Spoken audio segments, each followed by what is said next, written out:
So, magandang gabi guys. And um, today the market showed us a play, um, quite a volatile play ni KPPI.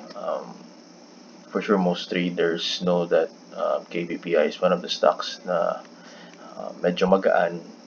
And then when it has the behavior na when it breaks out, for sure magiging volatile siya because maliit yung market cap niya. It's just around 1 billion. And then, itong mga stock na below 1 billion or around 1 billion, 2 billion, ito yung mga stocks na madali lang tulakin since magaan sila din. Yung public float niya is magaan din. So, what we did here with KPPI is bumili ako nung breakout nung November 8. That was Friday. So, it's around here. Maliit na candle na to.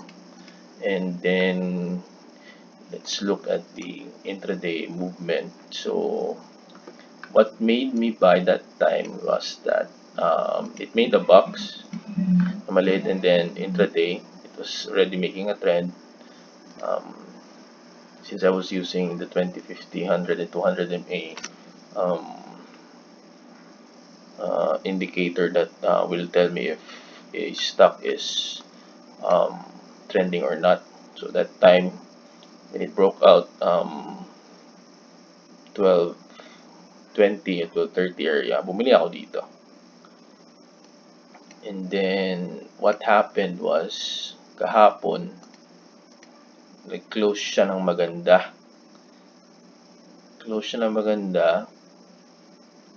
It was really a strong move, and then it closed at around 13.92. So, my plan is, if ever mag-close siya ng ganun kaganda, I'll sell if it hits the 50% FIBO or the 38.2. Depende na lang dun kung saan yung magiging mileage nung galaw.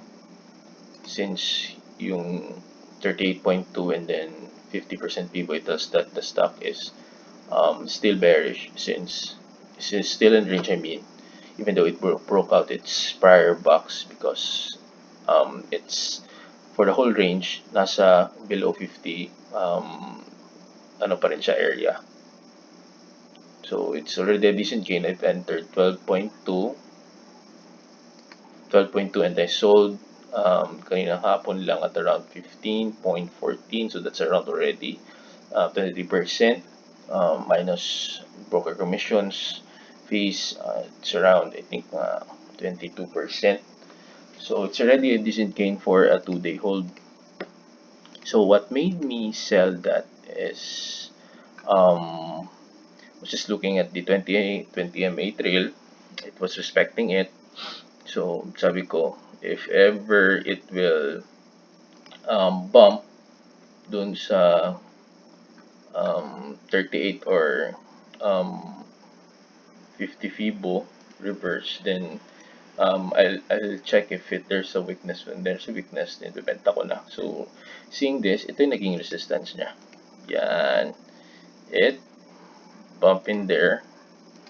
And then plano ko talaga is if it ever it breaks down at around 15, that time sabi ko, so I was monitoring the movement of the stock, I said that, I told myself na if ever it breaks down to around 15, then breaks down to around 15, then I'll sell. So ano yung nangyari was that it was holding 15 that time at around 1:30 to 2 o'clock. It was holding it. So sabi ko, and there was a initial sell down that happened at around 2:05. So the low of that sell down from 1540 area here, it sold down at around 15.02. So sabi ko, ito pag nag-break down to ng 15.02, then I'll sell it all, since as I noticed itong play ng KPPI was just a retail play. Most brokers that were buying were yung Unicap and then yung U Securities. Notice ko kasi this month parang merong bagong player, yung Unicap. I think it's this trader is participating in stocks na low market cap like this. Previously last 2 weeks now, and then PPG, ABA. First nakita ko siya sa ABA then what happened was when there was no other players that were pushing the price up, ginawa niya is sinagasa sell niya na, sell down niya. So I want to avoid that, and objective was just to ensure that my profits are intact. So that time nakita ko na parang alanganin na yung mga buyers, naging manipis na, and then yung sellers parang naging aggressive that time. So told myself if it breaks down around 15.02 excuse me, 15.02, then I'll sell it all. So ano yung nangyari dito, at around 2:45 in the afternoon, naging manipis yung buyers. So sabi ko patay, 2:45, and then closing na, and then it's showing weakness, and then as you can see here sa RSI, it's forming a divergence already.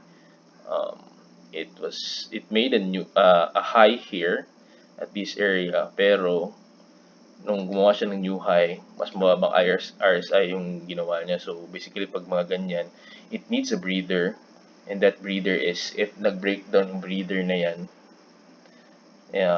usually it will be a strong sell down. So as you can see also in the higher time frames, the 15 minute time frame, and then as you can see at the 1 hour, bumangga dito sa ating identified resistance, and then it's already at RSI 90. So basically pag RSI 90, parang ano na yan parang sobrang overbought din, and then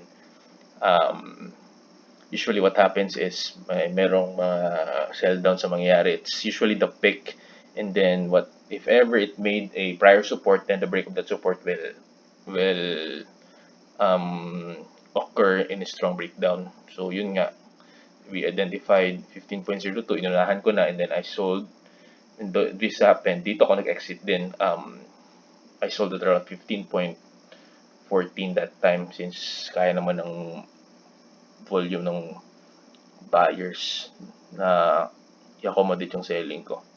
So timing, it's also a breakdown of 20 MA.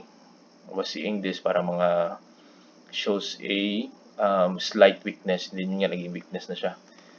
So I've sold it at around 15.14,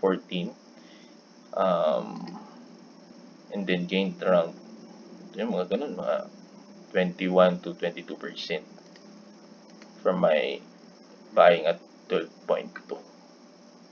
So that's a decent 20% gain in 2 days playing momentum play. So that's it guys. Hope you learned something from my video. Thank you.